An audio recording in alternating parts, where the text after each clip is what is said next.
dalam kapasitas banyak. Salam dan salam kita sampaikan kepada baginda Rasulullah Sallallahu Alaihi Wasallam yang tidak ada pertemuan kecuali kita selalu bertahmid kepada Allah Subhanahu Wa Taala dan bersalawat kepada Rasulullah Sallallahu Alaihi Wasallam. Semoga ini adalah salah satu bukti bahwa kita adalah penganut agama Islam yang istiqamah, yang nantinya akan mendapatkan syafaat dari Rasulullah Sallallahu Alaihi Wasallam. Allahumma amin. Para bapak sekalian rahimani wa rahimakumullah. Tanpa terasa kita sudah berada di penghujung Ramadan tahun ini, yang tentunya kalau kita ibaratkan kita melakukan perjalanan 1 bulan, terus kita sudah ada di penghujung perjalanan, tentunya kalau bab tentang sahur pasti kita semuanya sudah bahas. Bab tentang fadilah berbuka dan memberikan buka kepada orang lain, saya yakin ini juga sudah Bapak Ibu sekalian sudah ikuti di program-program dakwah, apakah itu langsung ataupun melalui media dan sebagainya. Dalam pertemuan sore hari ini para Bapak sekalian, saya ingin membahas sedikit tentang tema yang sudah disepakati bersama untuk kita bahas pada sore hari ini. Bagaimana kita melihat para sekalian bahwa puasa Ramadan yang sedang berproses ini, dia mentarbiyah diri kita dalam 1 bulan lamanya, yang kemudian kita ikut bersamanya, yang kita berharap kalau kita keluar dari Ramadan nanti kita mendapatkan derajat muttaqin atau orang-orang yang bertakwa. Saya melihat begini para bapak, derajat muttaqin itu kita akan dapatkan pada waktu terakhir Ramadan, ataukah sedang berproses sebagaimana kita berproses untuk melaksanakan puasa. Artinya begini, Pak. Kalau hari ini kita sudah masuk hari ke 25 ya, atau masih ada yang 23? Kalau kita masuk hari ke-25 ini, proses bertakwa tadi itu belum berlangsung sama diri kita, maka kemungkinan kecil kita bisa mendapatkan derajat muttaqin tadi itu. Sisi mana yang harus kita lihat? Mari coba lihat. Ramadan mencoba untuk mentarbiyah kita dengan begitu amat lembutnya. Dia sentuh kita pelan-pelan sampai 25 hari. Ada orang dalam waktu 1 hari saja dia sudah tahu, dia sudah sampai ke derajat muttaqin itu. Ada yang 10 hari, 20 hari. Ada mungkin nanti dengan ceramah ini kali. Mudah-mudahan proses muttaqin tadi itu sudah bermulai pada waktu kita memulai berpuasa Ramadan 25 hari yang lalu. Salah satu contoh, saya sering ke pasar. Sebelum puasa Ramadan ini, hampir nggak pernah saya dapat pedagang penjual sayur itu baca Quran. Yang jaga toko, saya coba masuk ke tokonya, beli barangnya, ternyata ada Al-Quran di meja kasirnya itu. Yang membuat saya simpati, ada penjual sayur yang tangannya basah. Mohon maaf, tangannya basah karena kita kan banyak curah hujan. Dia pegang sayurnya juga, di tangan kirinya ada mushaf, ada Al-Quran. Ini maksud saya, Ramadan yang sudah memproses orang menjadi orang muttaqin dari awal dia melaksanakan itu. Bagaimana dengan kita proses? Setidaknya kalau proses ini belum kita mulai, masih ada insya Allah 5 hari ya. Tapi itu tentu sudah tinggal sisa-sisa. Ada juga para wasit.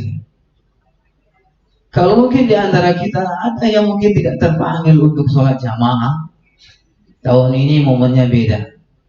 Kita disarankan melalui himbauan MUI untuk di rumah saja. Artinya seorang bapak kepala rumah tangga harus menjadi imam dadakan. Banyak teman-teman saya Jamaah saya juga yang mengeluh, saya belum biasa jadi imam yang 20 rakaat itu. Yang pertama karena nggak bisa, yang kedua surahnya nggak cukup, yang ketiga juga grogi. Ada juga yang bilang istrinya lebih banyak hafalan Quran ketimbang dia. Ada juga yang menyampaikan anaknya kena sekolah di SDIT macam-macam yang hafalannya banyak, dia jadi grogi sama anaknya sendiri. Mudah-mudahan nggak ada yang di sini, Pak ya. Semuanya jadi imam, Pak ya. Atau di rumah jadi makmum? Kalau di rumah gimana? Oh, alhamdulillah. Ini realitas yang saya temukan dalam 25 hari berprosesnya puasa. Yang selanjutnya pada Bapak sekalian, tentunya hal-hal yang harus kita evaluasi dalam Ramadan ini sebelum dia pergi meninggalkan kita. Tentunya pada jamaah sekalian, Ramadan insya Allah tahun depan masih ada lah. Cuma saya nggak yakin apa kita masih ada semua di sini. Atau mungkin masih ada, sudah bermutasi. Gitu. Apakah yang harus kita evaluasi dalam proses tarbiyah ini, tarbiyah Ramadan, supaya kita benar-benar dapat derajat muttaqin? Yang pertama pada jamaah sekalian, Ramadan itu akan memproses untuk membersihkan diri kita. Di dalam diri kita ini kan banyak masalah. Masalah ketaatan kita, masalah ibadah kita, masalah sosial kita, masalah cara menggunakan anggota tubuh kita yang sudah Allah porsikan masing-masing punya tugas masing-masing untuk bisa lebih dekat dengan Allah Subhanahu wa taala di bulan suci Ramadan ini. Yang selanjutnya juga apa saja yang akan Ramadan bersihkan dalam proses yang tinggal sedikit. Mari. Ya. Silakan. Silakan. Bisa maju. Ya. Merapat. Ya. Bisa lanjut, Pak ya? Iya, silakan. Ramadan akan mentarbiyah ibadah kita. Ini secara otomatis pada waktu datangnya bulan suci Ramadan dari awal ini volume ibadah kita harus meningkat. Iya, Pak ya? Volume ibadah kita harus meningkat. Yang awalnya mungkin kita nggak pernah sholat jamaah, peluang tahun ini terbuka luas. Karena kita harus menjadi imam di rumah kita masing-masing. Kecuali di wilayah mungkin ada yang dekat masjid, kemudian zonanya zona aman, ya alhamdulillah. Dia bisa menjadi makmum terus. Kalau sampai hari ke-26 nanti besok, semangat kita beribadah ini belum bertambah. Kira-kira Bang, di hari ke-26 nanti kita lebih semangat atau lebih nyusut lagi semangat? Boleh dijawab mungkin Pak ya? Kalau kita selama 25 hari ini tidak bisa semangat, di hari ke-26 nanti kira-kira kita bisa lebih semangat atau mungkin lebih sibuk lagi? Saya tadi coba jalan-jalan gitu, termasuk di ATM sih. Bukan main, kesibukannya orang. Termasuk saya juga kesibukannya akhir ini tambah padat gitu. Apalagi bapak-bapak sekalian yang sudah melayani dari jam 8 Pak ya. Melayani dari jam 8 pagi sampai sekarang. Tentunya sisa-sisa stamina tadi tidak harus membuat kita lemah dalam memanfaatkan potensi Ramadan ini. Ibadah ini bapak sekalian adalah salah satu unsur yang akan diperbaiki oleh Ramadan. Kalau nantinya selama 1 bulan kita sudah tarbiyah betul 25, 26, Masya Allah, kita aja Bang yang tidak pernah bangun malam, subhanallah, dengan kata sahur itu kita bisa bangun jam 3, kita bisa bangun setengah 4, jam 4 nyambung sampai subuh.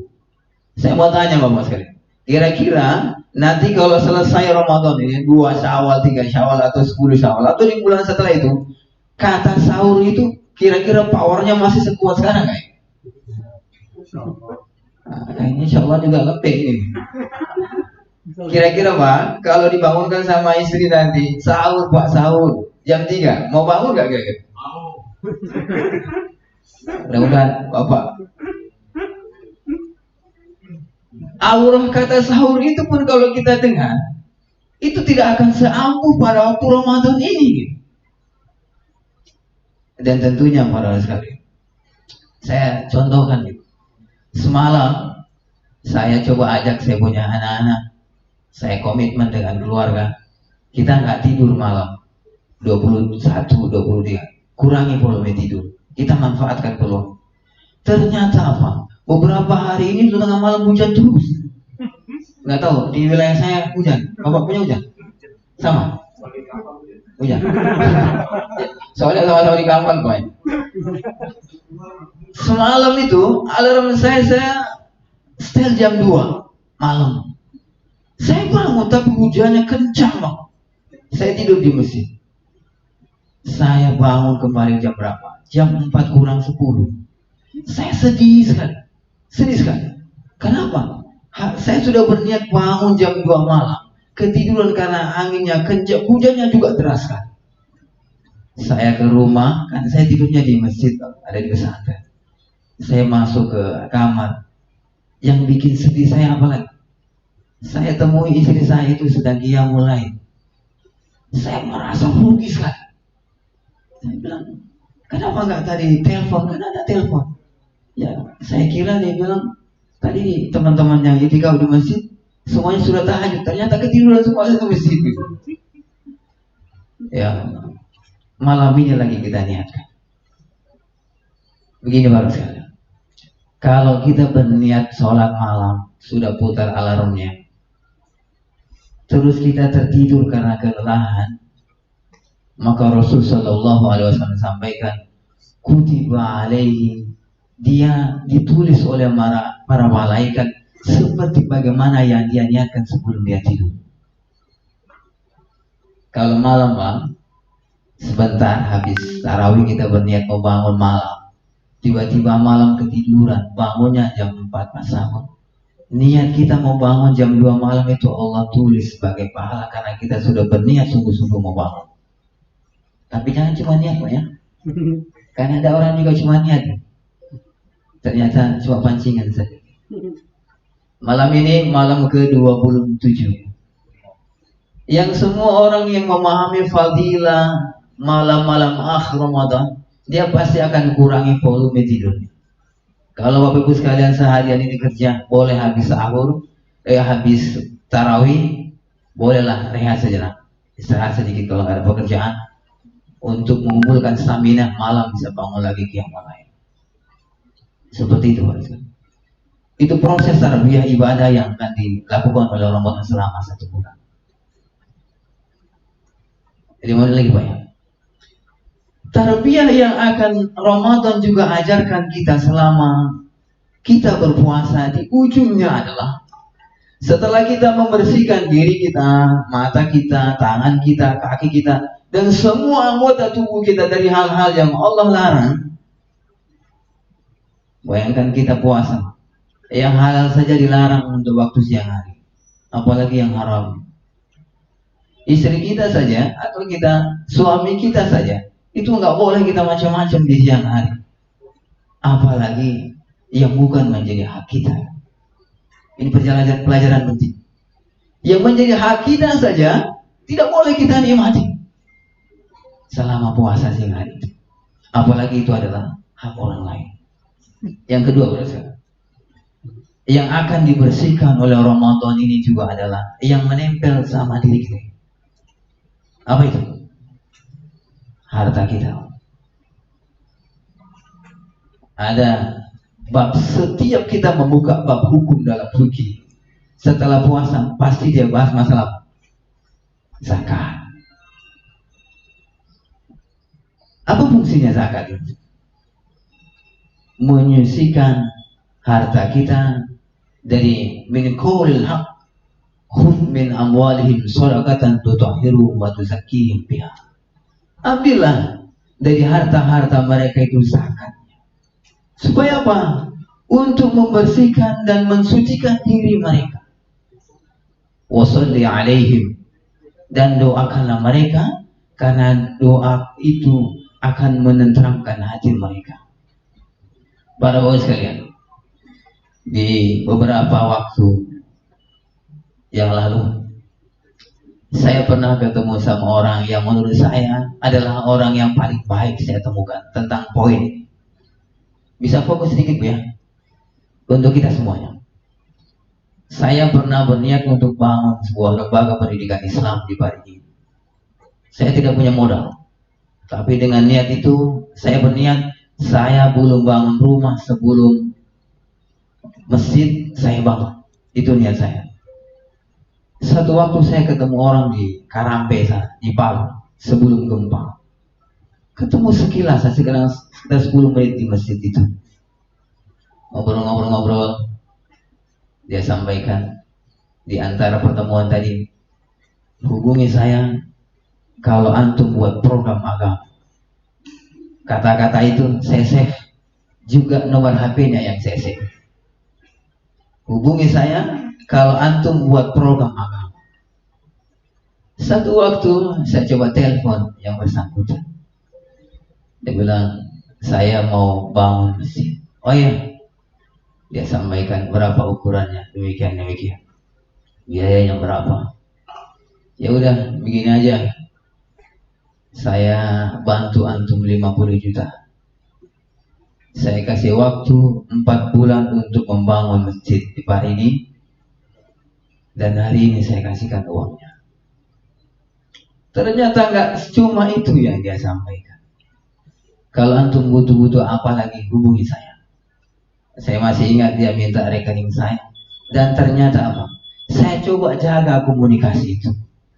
Setiap waktu saya ingat dia, saya doakan semoga Allah melipat gandakan pahalanya. Dan semoga Allah akan panjangkan umurnya karena orang mendapatkan manfaat banyak. Satu waktu Pak, saya paling jarang nelpon orang untuk urusan yang kayak begini. Saya biasa SMS. SMS itu saya membuat program demikian. 1-2 jam dia nggak balas. Subhanallah. Bapak Ibu sekalian, saya nelpon dia nggak angkat. Ternyata apa? 1 jam kemudian yang bunyi apa? SMS. Dan yang bunyi ternyata bukan SMS biasa, SMS banking yang Bapak buat ini. Dan dia susul kembali, hubungi saya kalau antum perlu lagi. Subhanallah para sekalian. Dari komunikasi yang sedikit itu sudah 5 masjid yang kita bangun di Parigi ini, 2 saya kembalikan karena tidak ada lokasi. Mari kita kembali dalam muhasabah Ramadan kali ini para sekalian. Untuk poin zakat ini saya ingin sampaikan 1 menit ke depan bahwa ketika Allah Subhanahu wa taala memberikan kita kelebihan, maka di sana juga Allah menitipkan hakku maklum, hak-hak orang yang du'afa wal masakin. Beramal secara finansial itu ada 2 macam. Ada sendiri, ada juga yang berjamaah. Yang sendiri, contohnya yang tadi. Ketika saya mau bangun masjid sendiri ya, kalau antum perlu uang nanti saya tambah, jangan campur uangnya orang. Itu amal sendiri. Amal kolektif itu kayak gini. Saya pernah menawarkan program pembangunan madrasah di acara di Kampak. Saya sampaikan pembangunan kelas tahfiz Quran ini, satu ruangan kelasnya nilainya kurang lebih 30 juta. Turun saya di podium, besar, berapa nilainya bangunan itu? 30 juta. Dia langsung ambil, saya 1 Mas. Saya tidak tahu investasinya berapa, tapi bangunan itu 4 bulan selesai saya. Ternyata begini para jamaah sekalian.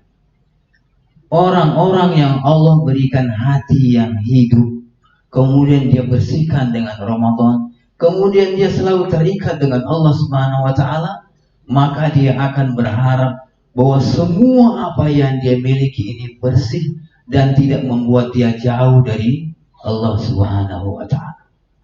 Kira-kira para jamaah sekalian, kalau kita dapat sebuah rezeki, masih 3 menit, 4 menit lagi Pak ya. kita dapat rezeki yang kalau diibaratkan seperti air, semakin kita minum itu semakin haus. Kira-kira enak nggak dapat rezeki itu? Semakin kita cari, kita semakin bingung nyarinya kemana. Semakin kita cari, kita semakin haus. Dan semakin kita tidak tahu dengan Allah SWT. Kita mau para jamaah sekalian, rezeki yang semakin Allah tambah, kita semakin pandai bersyukur. Semakin Allah tambah karunia dan nikmat kita, kita semakin bermanfaat untuk orang-orang di sekitar kita. Mudah-mudahan tausiah ini bisa bermanfaat pada sekalian. Dan mudah-mudahan Ramadan kali ini bisa mensucikan diri dan jiwa kita. Bisa kita keluar dari Ramadan menjadi orang-orang yang bertakwa. Dan mudah-mudahan juga dengan menunaikan zakat tahun ini, kita semakin Allah tambahkan keberkahan dan nikmat yang diberikan kepada kita selama ini. Hadza wa aqulu lakum assalamualaikum warahmatullahi wabarakatuh.